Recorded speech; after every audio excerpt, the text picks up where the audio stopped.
I remember the sound before I remember the light.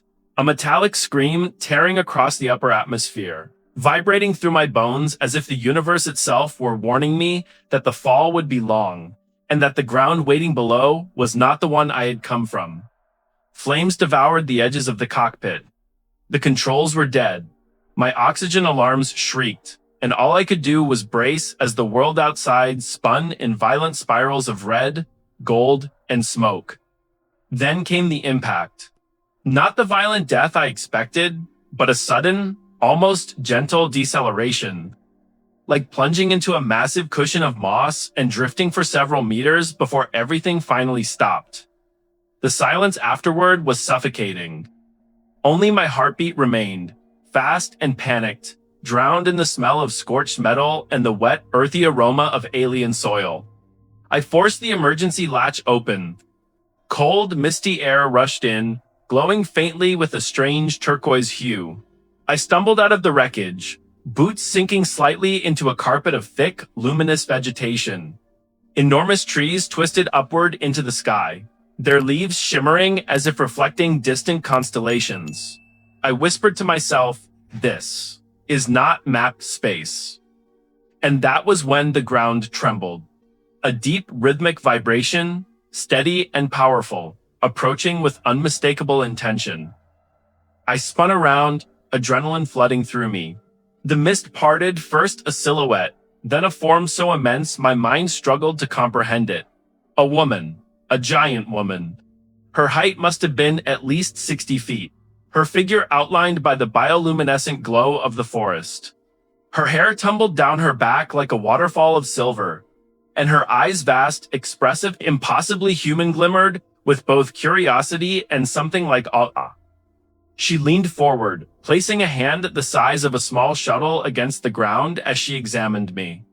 "There he is," she said in a voice that resonated like distant thunder, softened by warmth. "The falling star." I froze, breath caught somewhere in my throat. She wasn't alone. More shapes emerged from the trees, towering women with long limbs. Regal features and clothing woven from shimmering fibers that seemed grown rather than made. Their faces held shock, wonder, even reverence, but not fear. Never fear. Another woman stepped out, taller than the rest, with a crown of woven crystal light adorning her head. Her presence radiated authority. She stared at me with eyes like molten gold, narrowing slightly as though confirming a detail from a memory long studied. "It is him," she whispered. "The prophesied trophy." The words hit me harder than the crash landing. "What does that mean?" I asked, my voice shaking. I'm not anyone's trophy." My protest sounded small, almost fragile against their vastness. The crowned woman lowered herself gracefully, her face descending until her features filled my entire field of vision. She studied me with a gentle intensity, as if afraid that a single wrong movement might cause me to break. "You are the first man to walk this world," she said softly, "spoken of in our oldest songs. The traveler who falls from the heavens, the one who chooses our fate." I shook my head. "I didn't choose anything. My ship malfunctioned. I shouldn't even be alive." At that, several of the giant women exchanged glances, not fearful, but excited, fascinated, almost breathless. One whispered, "He speaks gently." Another murmured, "His voice is real."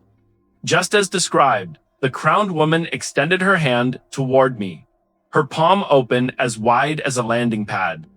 Her voice dipped into something tender, almost ceremonial. "Come closer, starborn one. I must see you fully." I stepped back instead, heart pounding. "Wait, I don't understand any of this. What prophecy? What trophy?" Her gaze softened, though her towering presence remained overwhelming. "Among our people, a trophy is not an object. It is a being of miraculous significance. A life sent to change the course of our destiny. To be protected, honored, cherished, and never harmed." Another giantess stepped forward, her amber hair glinting with a soft glow. She crouched, her enormous knees pressing into the moss with a rustle like thunder in slow motion. She smiled, slow, kind, almost shy, despite her immense size. I never thought he would be so small, she murmured. Or so fragile-looking. I'm not fragile, I said, though my voice didn't sound convincing even to me. Their smiles brightened as if my attempt at defiance was adorable. The crowned woman's voice deepened with solemnity. Our legends say the Starborn One appears in a time of imbalance. When the land begins to shift and the sky dims, you fell on the day our sun flickered. That alone confirms your purpose. My mind spun. A prophecy? A flickering sun? A planet of giant women who had never seen a man. I swallowed hard. I don't know why fate brought me here, but I promise you I didn't come to fulfill any prophecy. I just need help. My ship is destroyed. I have no supplies, no way to contact my crew. I'm stranded. A hush fell over the clearing. Then, slowly, the crowned woman nodded. Then we will help you. Whatever destiny awaits, your survival comes first. Before I could respond, the amber-haired woman extended her hand toward me carefully, deliberately, giving me time to decide. The warmth radiating from her skin felt like sunlight after a long eclipse. You do not need to be afraid, she said softly. We will not harm you. We have waited for you longer than our records can measure. I hesitated, staring at the enormous hand before me, big enough to hold my entire body with room to spare. Her eyes watched me with hope, curiosity, and something deeper, a kind of wonder, reserved for discovering a treasure long believed to be myth. I took a slow breath. Then I stepped onto her palm. Her fingers curled protectively, creating a shelter around me but never touching me without care. She lifted me gently, rising to her full height. The forest unfolded beneath us like a glowing sea. My heart pounded not just in fear, but in awe. Dozens of giant women bowed their heads as she held me aloft. The crowned woman spoke, her voice echoing through the clearing like a proclamation carved into history. The Starborn One has arrived. The prophecy begins. The wind whispered through their colossal forms as they turned toward a distant, radiant city, carrying me toward a fate I could not yet comprehend. And all I could think was, I survived the crash. But what comes next might be far more dangerous. The journey from the crash site to their city felt like drifting through a waking dream. I sat carefully in the amber-haired giantess's palm, steadying myself against the gentle curves of her fingers as she walked. Each step she took sent a slow, rolling wave beneath me, like riding atop a living tide. She held me close to her chest, not in possession, but in protection, shielding me from the cold breeze that drifted through the bioluminescent forest. My name is Lysera, she said quietly, her voice a warm hum. I know yours must be something small and delicate. Will you tell me? Daniel, I answered, my words almost vanishing in the vastness of the air between us. She smiled, a bright, softened expression that seemed to illuminate her already radiant features. Daniel, she repeated, as if trying the sound of it on her tongue, a name of light. Around us, other giant women walked with graceful precision. Some glanced at me with thinly veiled awe, others with curiosity, but always with an underlying gentleness. Never hostility, never threat. Their silhouettes towered between the glowing trees, their forms bathed in shades of turquoise and silver. Ahead, the crowned woman who had yet to give me her name walked with a posture of calm authority. When the path opened into a hillside overlook, she stopped and gestured towards something in the distance.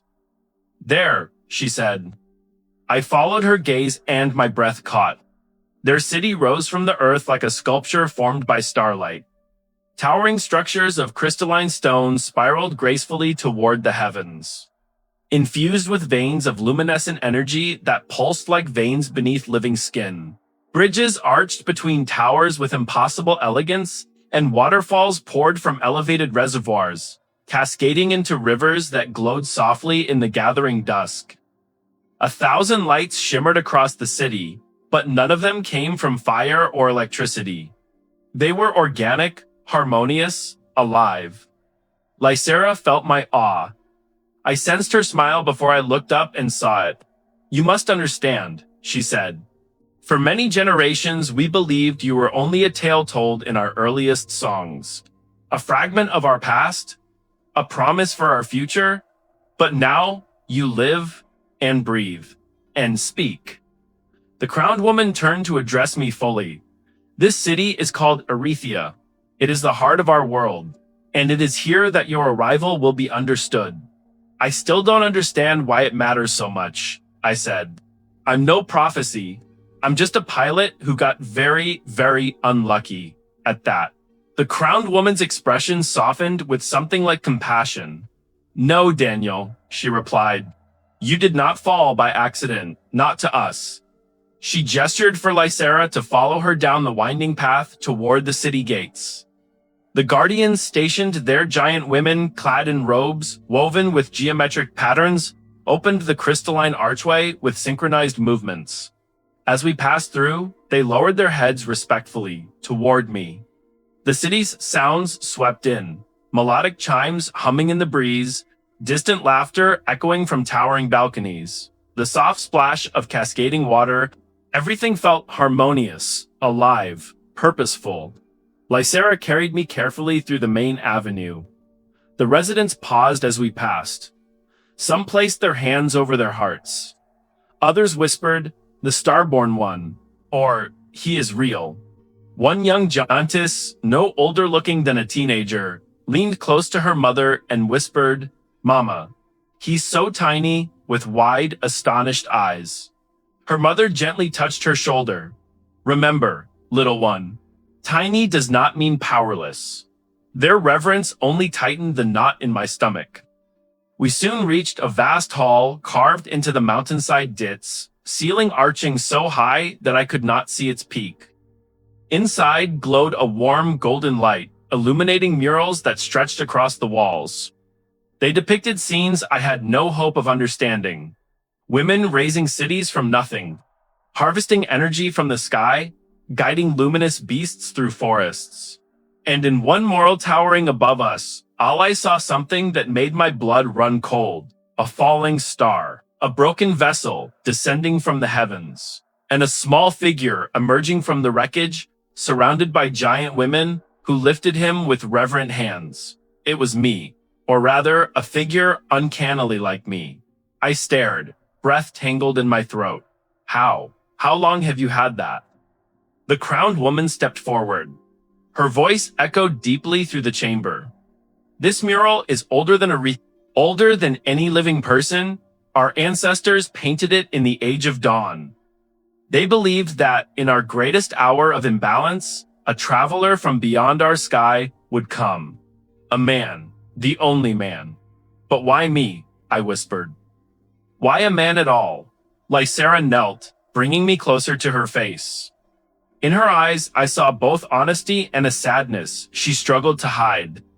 "Because men vanished from our world thousands of years ago." The word echoed in the chamber like a trembling chord struck too hard.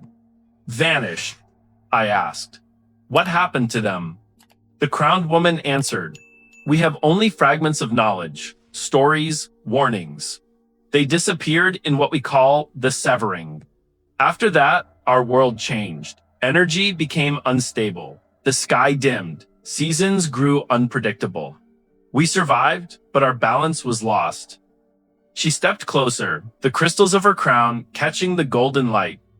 "You are the first man our world has seen since then. This is why your arrival cannot be coincidence. The prophecy tells us that the Starborn One restores what was broken." I let the revelation wash over me.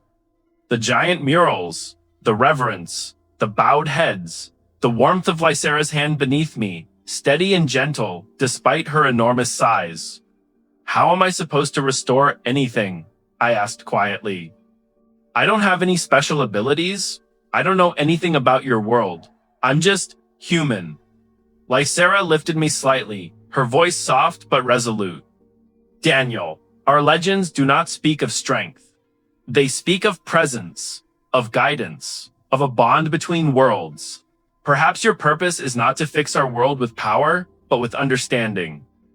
The crowned woman nodded. But there is more. The sunfall is approaching. Sunfall, I echoed. A cycle when our sun flickers and fades, she explained. It began again the moment your ship pierced our sky. That timing cannot be ignored. A tremor of fear crept through me. Not because they saw me as a savior, but because their faith was so deep that if I failed, the consequences would be unimaginable. What happens if the sun fades completely? I asked. Lysera and the crowned woman exchanged a solemn glance. Our world will collapse, the crowned woman whispered. Lysera tightened her fingers gently around me, as if protecting a fragile flame. Daniel, we need you. I exhaled slowly, overwhelmed by the weight of a destiny I never asked for. But somewhere beneath that fear, a spark of resolve flickered. If I'm really the only one who can help, I said quietly, then tell me what I need to do. The crowned woman bowed her head with deep reverence. Tomorrow, we begin the initiation.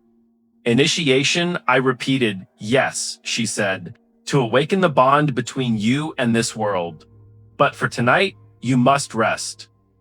Lysera smiled softly. I will watch over you. As she carried me toward a chamber prepared just for me, scaled to my size, but surrounded by an architecture built for Jansai, realized something both terrifying and strangely comforting. Their world believed I was their hope. And now, in a way I could not yet understand, I might need them just as much. I woke to the sound of distant chimes oft, crystalline tones echoing through the halls of Arethea like a morning breeze given a voice. For a moment, I forgot where I was. The room around me was perfectly sized for my body, crafted with surprising delicacy. The bed was made of woven luminescent fibers that shifted colors with the slightest movement, and the walls were carved from pale stone that glowed with a gentle warmth. But as soon as I sat up and saw the colossal silhouette framed in the doorway, everything came rushing back. Lysera, she knelt so she could peer inside, her enormous eyes soft with morning calm. You slept, she said, sounding relieved. We wondered if your body required specific cycles to recover from falling across the sky. I sleep pretty normally, I said, rubbing the back of my neck. I still couldn't get used to how small my voice sounded in her presence. I am glad, she murmured. Today is important. Her words stirred a knot of anxiety inside me. Right. The initiation. Lysera extended her hand, palm upward, waiting patiently. May I carry you? There was something gentle, almost Sheehan, the way she asked. As if she feared assuming too much, despite her size and the prophecy surrounding me. I stepped onto her palm, and she lifted me with slow, careful grace, holding me near her chest as she walked down the corridor. Arethea was breathtaking at sunrise. Light from the flickering sun spilled through crystalline windows, scattering rainbows across the walkways. Giant women moved through the streets with serene purpose, their clothing flowing like liquid starlight. Some paused to bow their heads to me as Lysera passed. Others smiled with such wonder that I felt a strange warmth stir within my chest. Beyond them, the sky revealed something new. A pale shimmer drifting across the horizon like a bruise forming in the fabric of the world. Lysera noticed my gaze. It has begun, she whispered, the sunfall's first veil. What does it mean? That the balance is dissolving faster than expected. Before I could respond, the crowned woman approached from the grand hall. Morning light kissed her crystalline crown, making her appear almost unearthly. Daniel, she said, her voice resonant and calm. It is time. Time for what exactly? I asked. For you to see the source, her wording sent a chill down my spine. The three of us left the main city, walking toward a mountainous ridge where tall, spiraling pillars rose like ancient guardians. Lysera held me securely as we ascended a pathway carved into the mountain itself. Winds brushed against her hair, carrying scents of mist and minerals. At the peak lay an enormous circular platform of polished stone, surrounded by 6 towering statues each, depicting a woman with arms extended toward the sky. In the center of the platform pulsed a well of golden light. The light didn't shine. It breathed. With every pulse, the air shimmered. With every faint exhale of radiance, the ground vibrated gently beneath Lysera's feet. "What is that?" I whispered. The crowned woman stepped forward. "This is the source. The wellspring of our world's life force. It feeds our forests, our cities, our seasons. But since the severing, its strength has waned. I felt the hair on my arms rise, and the initiation involves this." "Yes," she answered. "You will connect to it." "Connect." My voice tightened. "How? I don't have powers. I'm not magical." "You do not need magic," she replied softly. "You only need to be what you are." Lysera crouched, bringing me level with the pulsing well. "You are afraid," she said gently. "I'd be insane not to be." She smiled, an expression warm enough to steady my breath. "Fear only means your heart is awake." The crowned woman extended her hand vast, regal, steady and gestured for me to approach the source. Lysera slowly lowered me to the ground beside the glowing well. Heat radiated from it like sunlight condensed into a pool. "Step closer," the crowned woman said. I moved forward. My legs trembled, though I tried to hide it. The light brightened with every inch I approached, humming softly as if recognizing me. Then, a thin tendril of golden energy stretched upward, toward me. I gasped and stepped back, but the crowned woman's voice stopped me. "Do not fear it. The source is alive, but it does not harm." The energy reached again, brushing my fingertips with warmth so gentle it felt like someone exhaling against my skin. I closed my eyes, and I saw everything. Visions crashed into me like a tide, vast forests stretching across continents, cities rising from luminous stone, storms of violet lightning swirling above oceans of silver, women giants walking through ages of prosperity and devastation. Then came darker visions, a great dimming, the sun flickering like a candle trapped in a storm, the source shrinking, weakening, a world slowly losing its balance, and buried beneath it all, a final image, a falling star, a tiny figure, a man. I stumbled backward, gasping for air.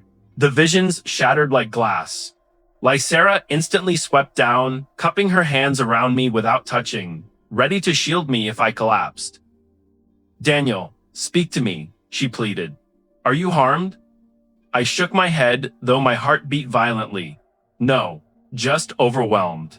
The crowned woman knelt, her vast presence solemn.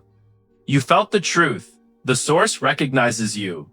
I saw your world falling apart," I whispered. "Yes," she said. "And now you understand why you matter. But I still don't know what I'm supposed to do." "You will," she replied. "The initiation has only begun."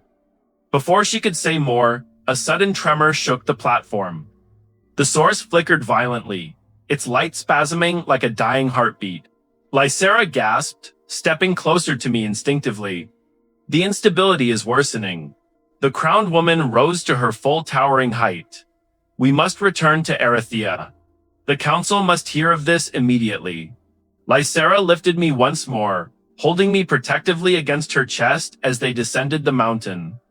The tremors continued small, but undeniable. As the city came into view again, something had changed.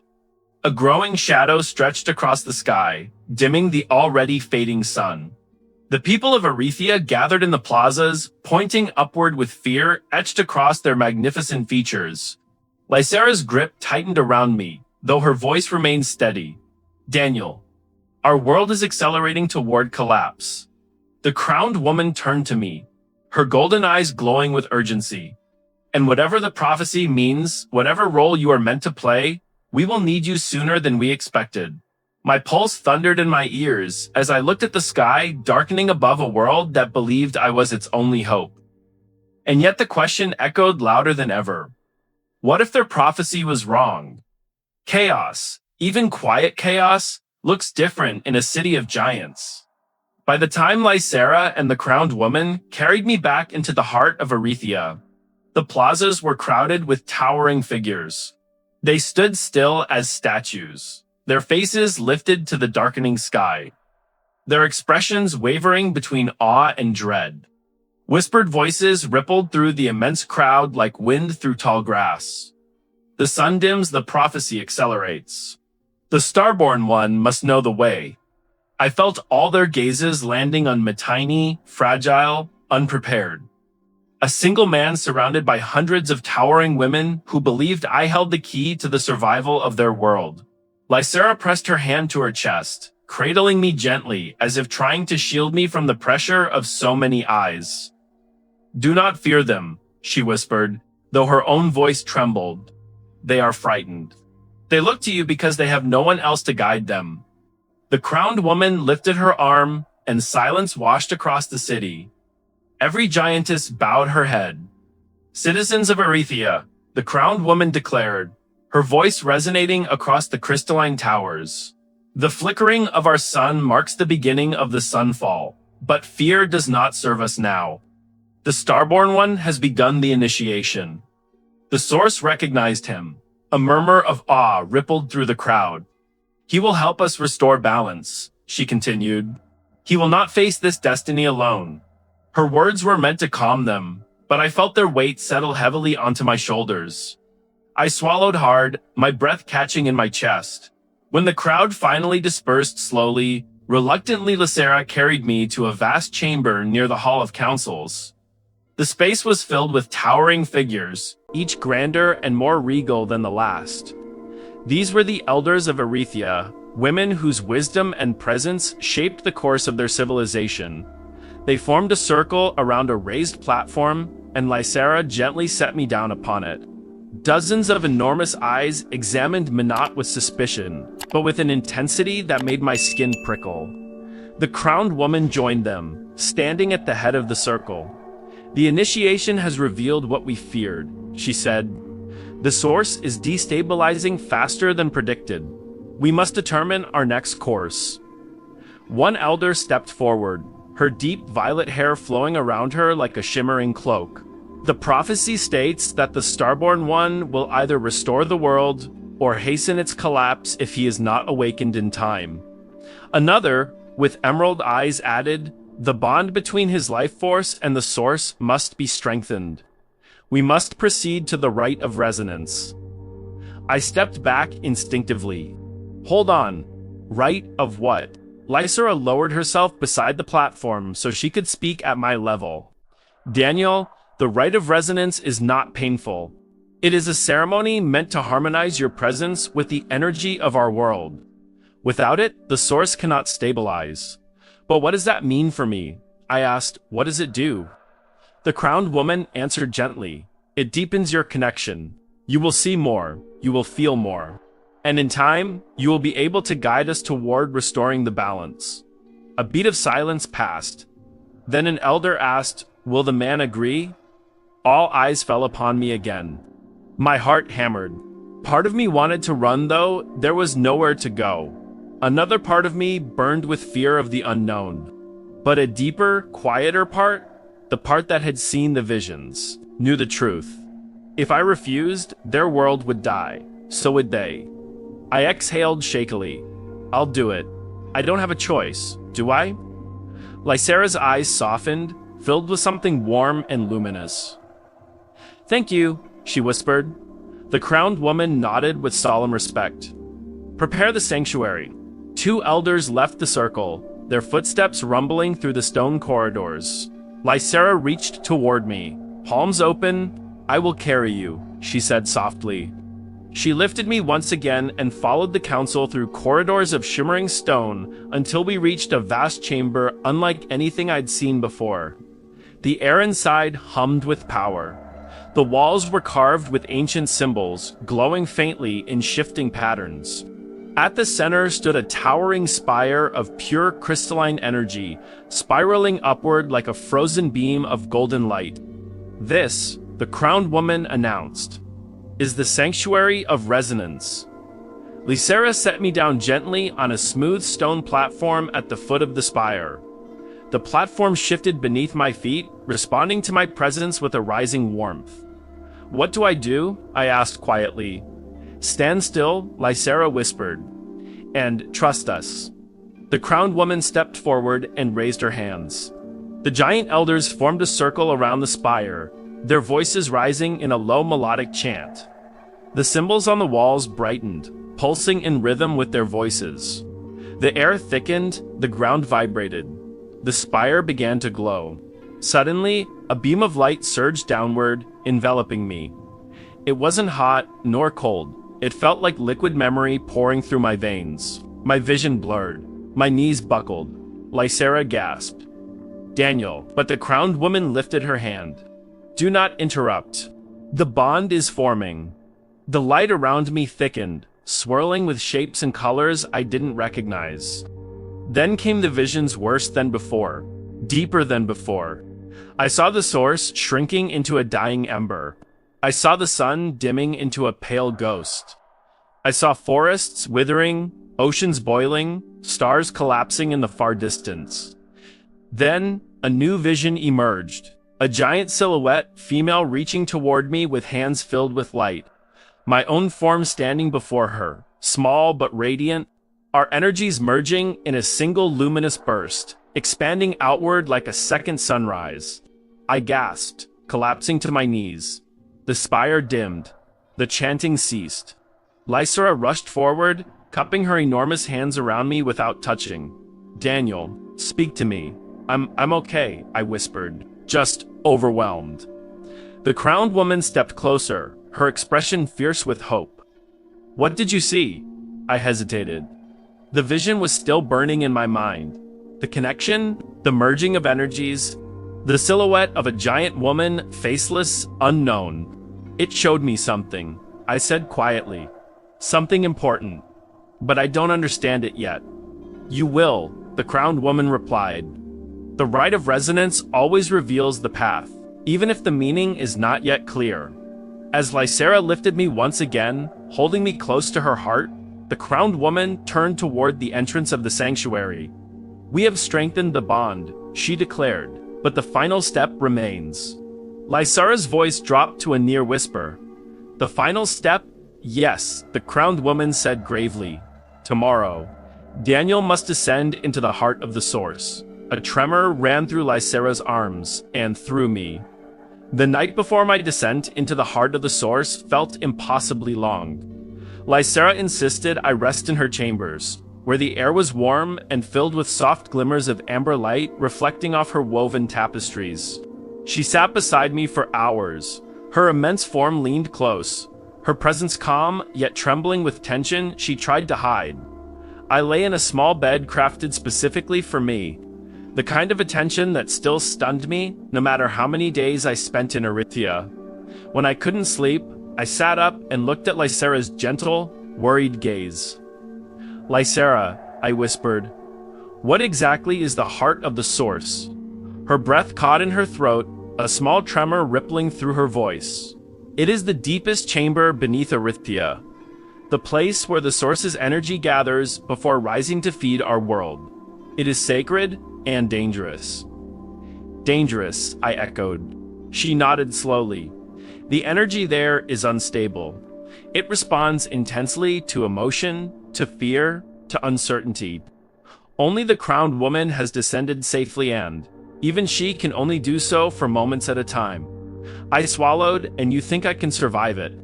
Her vast golden eyes softened.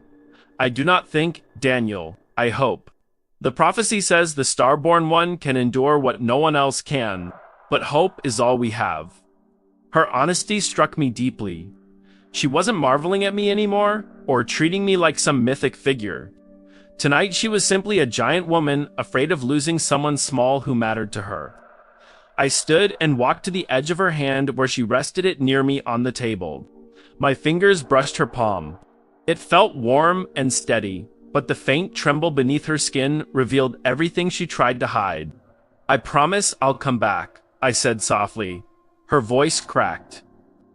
Do not promise what is not yours to control. Just try your best, Daniel. That is all our world asks of you. I nodded, feeling her warmth envelop me. I'll try. I swear it. Sleep finally found me, heavy and restless. When dawn came, Lysera carried me through the silent streets of Aretha. The sky was almost completely dim-glowing and pale, sickly shades of violet. The sun flickered like a dying ember behind a veil of shadow. The crowned woman awaited us at the entrance to a massive, crystalline fissure in the mountain.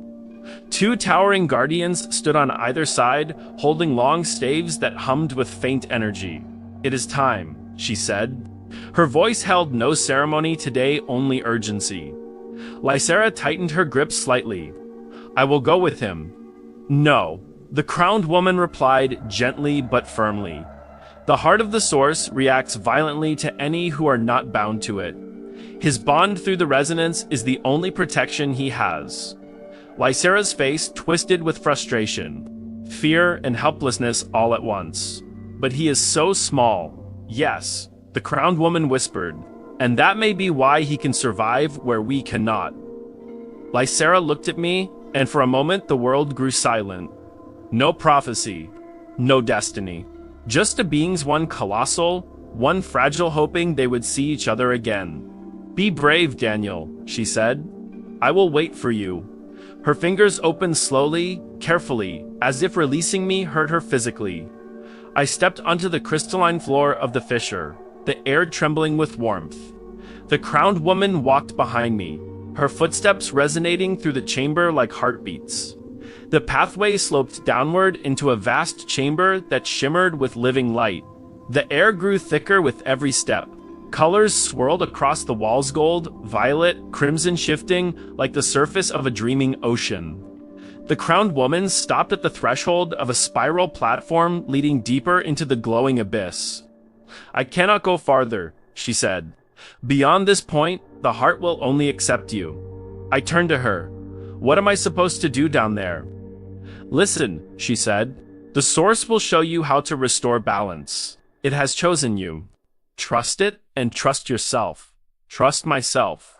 The words felt impossible, but I nodded. I stepped onto the spiraling platform. Light rose around me, immediately slow swirling currents that brushed against my skin like inquisitive hands. As I descended, the glow intensified until I felt as though I walked inside a star that breathed. And then I reached the heart. The chamber was a vast sphere of pure radiance, its walls pulsing like the inside of a colossal golden heartbeat. At the center hovered a swirling core of light, the source itself, condensed into a living, trembling sun, no larger than a boulder. It flickered weakly. When I approached, it stirred. Energy surged outward, engulfing me. For an instant, I felt weightless then. The visions returned, sharper, clearer, overwhelming, forests collapsing, oceans boiling, the sun dying. And through it all, one figure stood at my side.